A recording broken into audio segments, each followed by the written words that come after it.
Morning students, I hope every one of is doing good.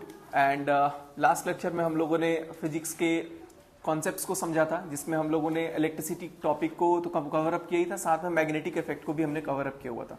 So in this lecture आज हम लोग जो पढ़ने वाले हैं ये है हमारा न्यूमेरिकल्स। बेसिकली न्यूमेरिकल्स बहुत इंपॉर्टेंट है, क्योंकि हमारे बोर्ड एग्जाम में कहीं ना कहीं बहुत सारे क्वेश्चंस ऐसे आएंगे जो कि न्यूमेरिकल से रिलेटेड होंगे। तो before we start the numericals, हम लोगों को कुछ फॉर्मूलाज हैं जो कि ध्यान में होना चाहिए, जो कि हमें ऑलरेडी पता होना चाहिए। मैं एक बार सारे फॉर्मूलाज को लिख देता हूं, एंड अगर मैं कुछ मिस करूंगा तो आप लोग बता देना कि कौन कौन से फॉर्मूलाज जो है वो मैंने मिस कर दिए। सबसे पहला फॉर्मूला जो हम लोग यूज करते हैं वो करंट और चार्ज के फॉर्म में है, I = Q/T। दूसरा फॉर्मूला जो हमने पढ़ा था ये था W = V × Q। V × Q, P कहां से आ गया?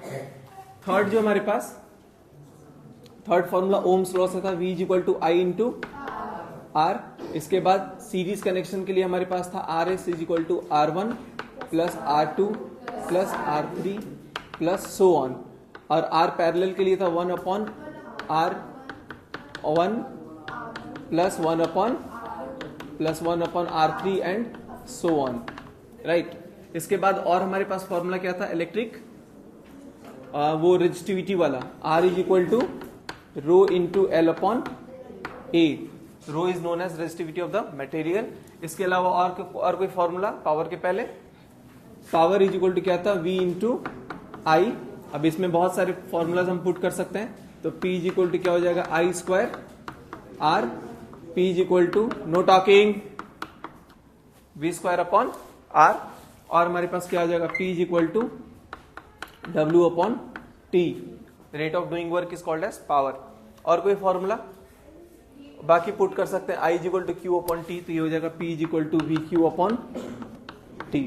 और हाँ जी, हीट का आगे आता हूं। अब जब पावर में हम टाइम से मल्टीप्लाई कर देंगे तो क्या आ जाएगा? हीट। तो H = P × T। H = VIT।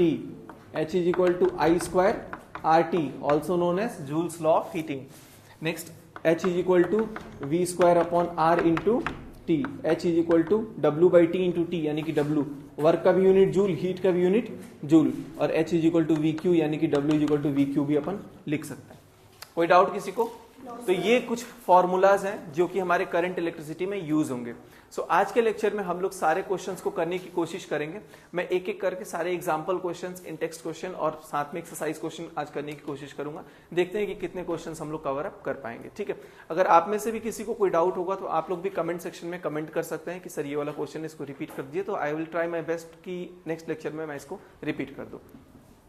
तो सबसे पहला क्वेश्चन जो हमारे पास है ये है example number 12.1। Question is a current of 0.5 ampere. सबसे पहले जब भी हम न्यूमेरिकल सॉल्व करेंगे ना, तो वी हैव टू, क्या हो गया? We have to check what all the details are there which are given in the question. जो भी क्वेश्चन में डिटेल्स दिया उसको, जो भी तुम्हें समझ में आ रहा है उसको नोट कर लो। अगर नहीं समझ में आ रहा है तो उसके यूनिट से तुम नोट कर सकते हो। फॉर एग्जाम्पल, अगर यहाँ पर 0.5A दिख रहा है, इसका मतलब मुझे पता चल जाना चाहिए कि यहां पर मैं करंट की बात कर रहा हूं। तो सबसे पहला जो क्वेश्चन है, क्वेश्चन नंबर 12.1 एग्जांपल, इसमें दिया हुआ है 0.5A, यानी कि करंट जो है this is equal to 0.5 ampere. अगला दे रहा है drawn by a filament of an electric bulb for 10 minutes. Bulb से कितनी देर चल रहा है? 10 मिनट्स। तो मिनट्स को हम सेकंड में चेंज करेंगे, क्योंकि ऐसा यूनिट क्या होता है? सेकंड। तो 1 मिनट में 60 सेकंड, तो 10 मिनट में 600 सेकंड। क्या निकालना है? Find the amount of electric charge, Q कितना है? तो यहां से हम फर्स्ट फॉर्मूला देख सकते हैं। फर्स्ट फॉर्मूला क्या है? I = Q/T। This implies Q = I × T। I is 0.5, time is 600। तो कितना हो जाएगा? पॉइंट हटेगा, 10 आएगा, 0 से 0 कितना आ गया? 16 × 5, 300। चार्ज की unit coulomb. Answer understood everyone? समझ में आया? किसी कोई doubt? Okay, coming to the question, what does an electric current mean? ये हमारा सब्जेक्टिव क्वेश्चन है, short answer type. An electric current is nothing but the rate of flow of charge. Very good. Next question, define the unit of current. Very good question. अब हमारे पास I = क्या था? Q/T। तो I की unit क्या होती है 1 ampere. तो 1 ampere can be defined as when 1 coulomb of charge flows in 1 second. Easy. अच्छा, Q की वैल्यू भी 1 और टाइम की वैल्यू भी 1, तो I की वैल्यू भी 1, यानी कि 1 ampere can be defined as 1 coulomb of charge flowing in 1 second. Understood everyone? Yes, sir. Good.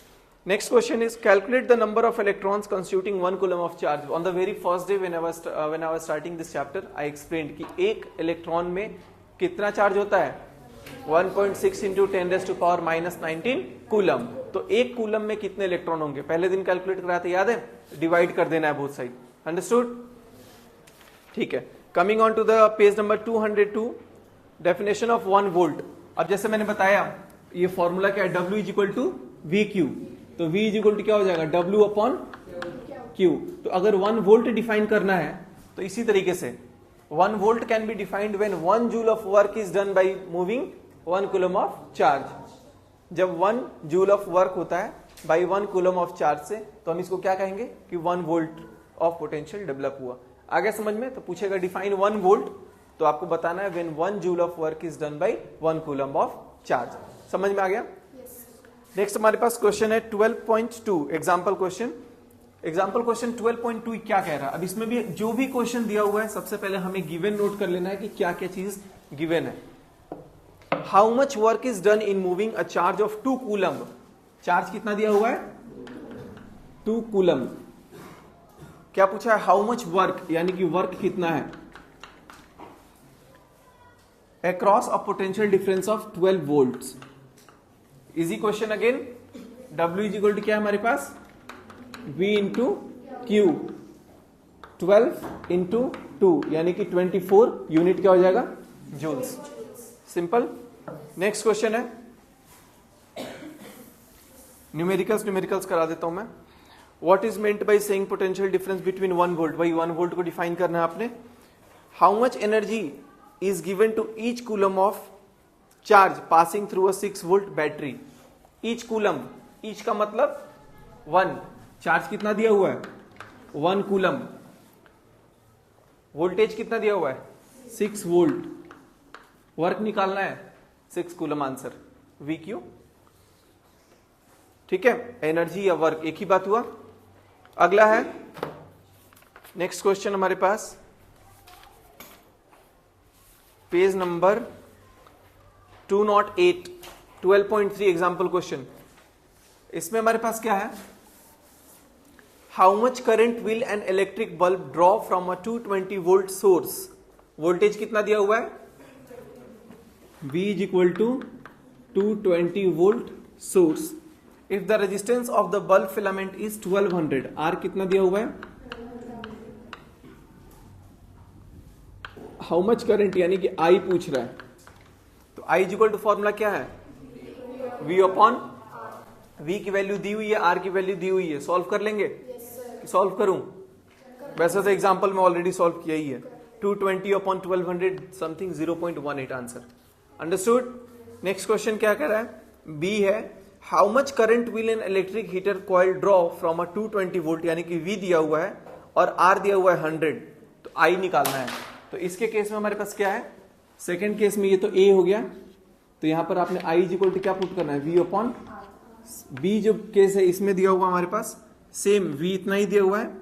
R कितना है R है 100 और यहां पे भी निकालना तो सेम वही कर लेंगे 2.2 एम्पियर. आया समझ में. I is equal to V by R. बस 2 चीज दिया हुआ है, तीसरा पूछ रहा है. इसमें भी I निकालना है, इसमें भी I निकालना है. V 220 इसमें भी V 220. R यहां पे 1200 यहां पे R 100 ओम्स. अंडरस्टूड. कोई ऐसा बच्चा जिससे नहीं बनेगा प्लीज हाथ उठा सकता है. कोई भी ऐसा स्टूडेंट. क्लियर है सबको. इजी है, इसमें तो कुछ ज्यादा मतलब डाउट होने वाली चीजें नहीं है. चलिए next. Okay, coming to question number 12.4. The potential difference between the terminals of an electric heater is 60 volt. यानी कि यहां पर हमारे पास जो वोल्टेज दिया हुआ है दोनों पॉइंट के बीच में, ये कितना दिया हुआ है. फोर्थ क्वेश्चन है ये है 60 volt. Next, when it draws a current of 4 ampere. Current कितना ड्रॉ कर रहा है 4 ampere. What current will heater draw if the potential difference is increased to. तो पहले तो हमें समझना है हीटर का पावर या हीटर का रेजिस्टेंस। हीटर का जो रेजिस्टेंस है वो तो कांस्टेंट रहेगा। क्वेश्चन ये कह रहा है कि एक हीटर है, उसको जब 60 वोल्ट हमने दिया तब उससे 4 एम्पियर करंट ड्रॉ किया, तब उसने 4 एम्पियर करंट ड्रॉ किया। अगर ये हीटर के वोल्टेज को, इसकी पोटेंशियल डिफरेंस को मैं इंक्रीज कर दूं,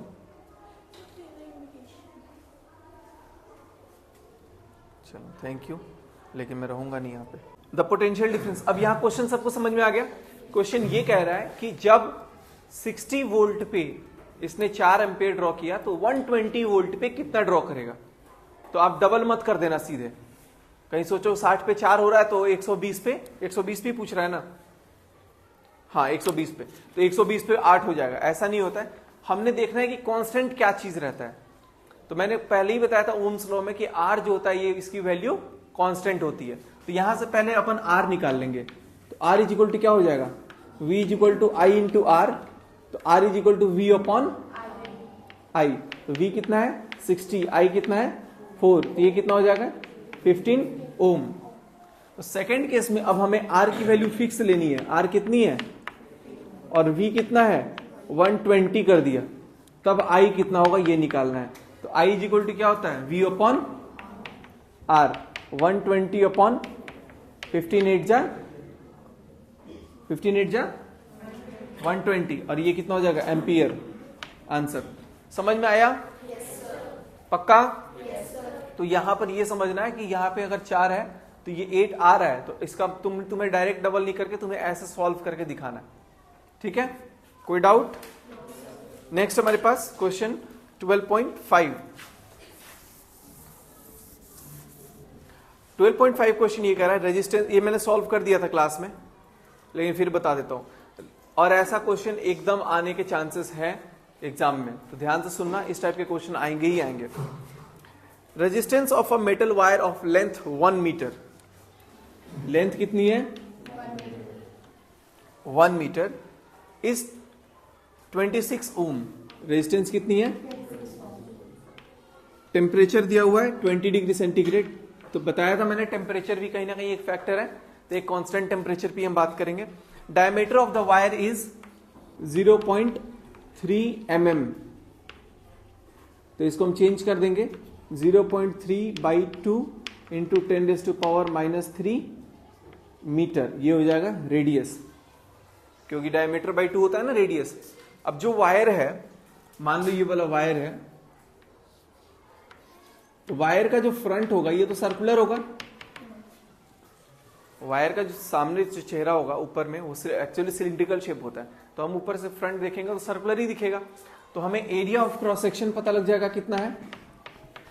अभी मैंने देखो सिर्फ क्वेश्चन आधा ही पढ़ा है, और क्वेश्चन में मैंने नोट कर लिया क्या क्या चीज दिया हुआ है। Length 1 metre, resistance 26 ohm, diameter इतना, then what will be the resistivity, rho की वैल्यू कितनी है ये निकालना है हमें।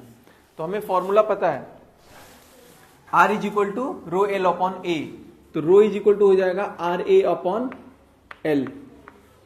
आर की वैल्यू कितनी है 26 इंटू ए की वैल्यू, सर्कल के एरिया क्या होता है पाई आर स्क्वायर, तो पाई की वैल्यू 22 अपॉन आर की वैल्यू 0.3/2 इंटू 10⁻³ का होल स्क्वायर, पाई स्क्वायर हो गया, अपॉन लेंथ की वैल्यू 1, तो ये हो जाएगा 26 into 22 upon 7 into 0.3 into 0.3 upon 4 into 10⁻⁻�6। इसको सॉल्व करके आंसर ले आएंगे, और जब कंपेयर करेंगे इसका आंसर जो आ रहा है हमारे पास कितना आ रहा है 1.84 इंटू 10⁻⁻6, 1.84 इंटू 10⁻⁻6।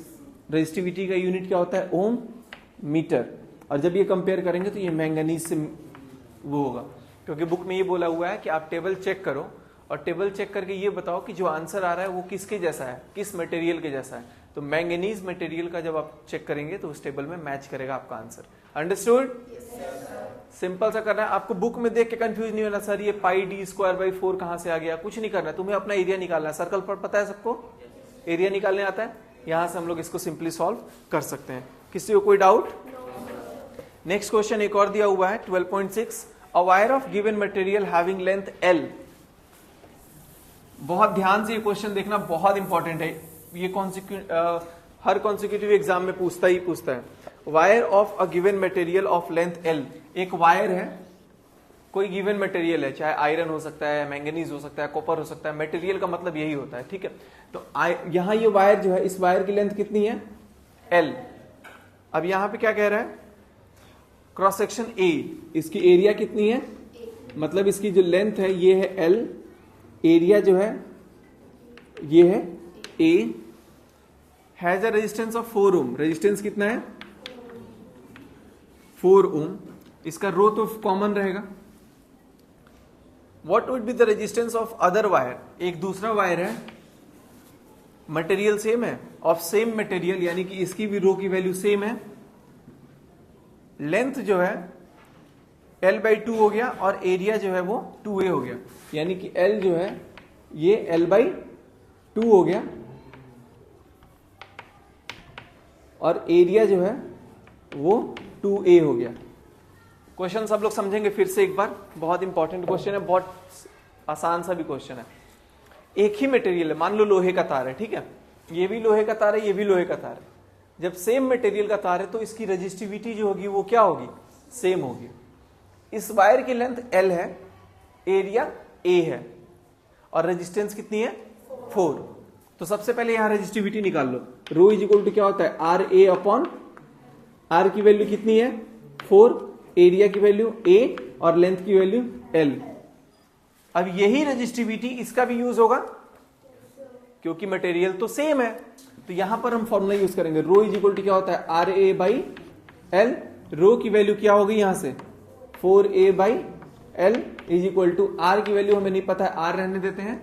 A की वैल्यू कितनी है? 2A, A की वैल्यू, और यहां L की वैल्यू कितनी है? L/2। ये 2 ऊपर चला जाएगा तो 4A/L is equal to R into 2 4A upon L। L से L, 4A से 4A, आंसर आ गया 1 ओम। यहां 1 आएगा ना? अंडरस्टूड? Yes sir. समझ में आया? आंसर हो गया हमारा 1 ओम। नेक्स्ट, इसके अंदर कोई क्वेश्चन न्यूमेरिकल नहीं है। अगला है सीरीज और पैरेलल कॉम्बिनेशन, ठीक है। तो सीरीज और पैरेलल कॉम्बिनेशन में जब हम करते हैं तो इसमें हमें न्यूमेरिकल्स करने की बहुत ध्यान से जरूरत है कि हम लोग न्यूमेरिकल्स एकदम अच्छे से समझें। तो ये वाला चीज समझ में आ गया। तो सबसे पहले मैं सिंपल सा सीरीज और पैरेलल के जो नेट रेजिस्टेंस होते हैं उनको सॉल्व करना समझते हैं कि कैसे सॉल्व करेंगे। और सीरीज और पैरेलल का न्यूमेरिकल अगर आपसे बन गया तो ट्रस्ट मी, आपका पूरा इलेक्ट्रिक चैप्टर जहां भी 12th में पढ़ो, 10th में पढ़ो, आपके लिए अगर ये चीज ट्रिकी समझ में आ गया ना तो सारा आसान लगने लगेगा धीरे धीरे, क्योंकि यही वो जगह है जहां पे ज्यादातर स्टूडेंट फंसते हैं। सीरीज और पैरेलल तो निकाल लेंगे नेट रेजिस्टेंस, लेकिन जब करंट और वोल्टेज हर लूप में बोला जाए निकालने के लिए, तब वो फंस जाते हैं कि कैसे निकलेगा। तो इसलिए ध्यान से सुनना, अगर 1-2 क्वेश्चन अच्छे से समझ में आ जाएगा तो सारा का सारा आप लोग समझ जाओगे। चलो मैं एक क्वेश्चन अपने मन से देता हूं पहले। देखो क्वेश्चन कैसे पूछा जा सकता है, एक सर्किट में दे देता हूं।